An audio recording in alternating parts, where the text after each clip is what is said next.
નમસ્કાર મિત્રો, હું એડવોકેટ અક્ષય મારું ભાવનગરથી. મિત્રો, આપણે જીએસટી વિશે ચર્ચા જે કરતા હતા એમાં સેક્શન 42માં મેચિંગ એમાં જે છે એ વસ્તુ જે મેચિંગ જે છે એ ઇનપુટ ટેક્સ ક્રેડિટનું જે રિક્લેમ જે છે એની વિશે વાત કરી છે આ જીએસટી એક્ટમાં. ભાઈ, ઇનપુટ ટેક્સની ક્રેડિટ જે છે એ કોઈ માણસે રિક્લેમ કરવી હોય બરાબર, તો એમાં કઈ વસ્તુનું ધ્યાન રાખવું પડે. હવે આ ઇનપુટ ટેક્સની ક્રેડિટની જ્યારે વાત આવે ને ત્યારે ખરીદીની વાત આવે.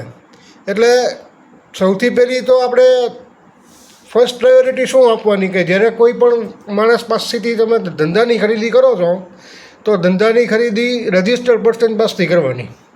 આ પહેલી વાત.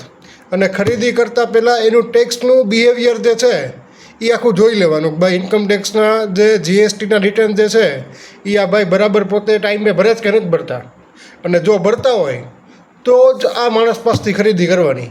કારણ કે નહીંતર એવું થાય કે એ કોઈ પણ વ્યક્તિ પાસેથી જો આજે કોઈ પણ વસ્તુ મારી પાસે જે હોય એ વસ્તુ હું બીજાને વેચી શકું છું. હવે મારી પાસે ક્યાંથી આવી હોય તો કે મેં કોક પાસેથી તો ખરીદી કરી હોય ને. તો જો અનરજિસ્ટર્ડ પર્સન હોય કોઈ વ્યક્તિ અને 20 લાખથી ઉપરનું ટર્નઓવર થઈ ગયું હોય તો એ વસ્તુ જો એને ટેક્સ ડિપાર્ટમેન્ટ પાસેથી છુપાવેલી હોય તો વસ્તુ શું થાય કે એને જે ટેક્સ નથી ભર્યો એની ખરીદી ઉપર એ અલ્ટિમેટલી તમારી ઉપર આવે. કારણ કે જીએસટીમાં જે છે એ જીએસટી ભરવાનો કોને છે? અલ્ટિમેટ કસ્ટમરે ભરવાનો છે. તો જ્યારે એ માણસ તમને માલ વેચે છે બરાબર, તો ત્યારે એ વેચેલા માલનો ખરીદીનો ટેક્સ જે છે એ તમારે ભરવાનો, એ ભરવો પડે. પાછો મળી જાય પણ એની માટે પછી તમારે જે છે એ આ ક્લેમ કરવો પડે. ઇનપુટ ટેક્સની ક્રેડિટનો ક્લેમ કહેવાય એને. હવે આ વસ્તુમાં સૌથી પહેલાં તો તમે જ્યારે રિટર્ન ફાઇલ કરો છો ત્યારે આમાં કઈ વસ્તુ વડે કઈ વસ્તુ મેચ કરવાની જ નહીં જ મહત્ત્વનું છે. સૌથી પહેલાં શું જોવાનું કે કેટલો માલ આવ્યો છે ને કેટલો માલ ગયો છે, એટલે કેટલી ખરીદી છે ને કેટલું વેચાણ છે. હવે આ જેટલી ખરીદી હોય ને બરાબર, એ ખરીદીના બિલને તમારે એ બિલને મેચ કરવાના એના વેચાણના. એટલે ખબર પડે કેટલો માલ ગયો છે એની સામે આ ભાવનો માલ ગયો ને એટલા પૈસા આવ્યા છે.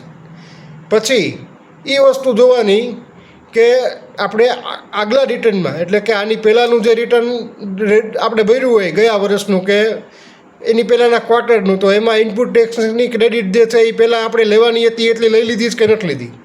જો ન લીધી હોય બરાબર તો વધારાની ક્રેડિટને ક્લેમ કરવાનો, અને જો લઈ લીધી હોય બરાબર તો આમાં કાંઈ પ્રશ્ન આવતો નથી. પછી બીજી વસ્તુ એવી છે કે તમે ટેક્સ જે ભરવાનો થતો હોય ને એનાથી જો ઓછો ટેક્સ પે કરો છો અને વધારે ક્રેડિટ ક્લેમ કરો છો, અહીંયા તો સલવાઈ જાઓ. આ ચોખ્ખી વાત છે. જીએસટીમાં સૌથી પહેલી વાત કેવી છે કે તમારે જે સાચું હોય ને ધંધાના ટ્રાન્ઝેક્શન એ કહી દેવાના.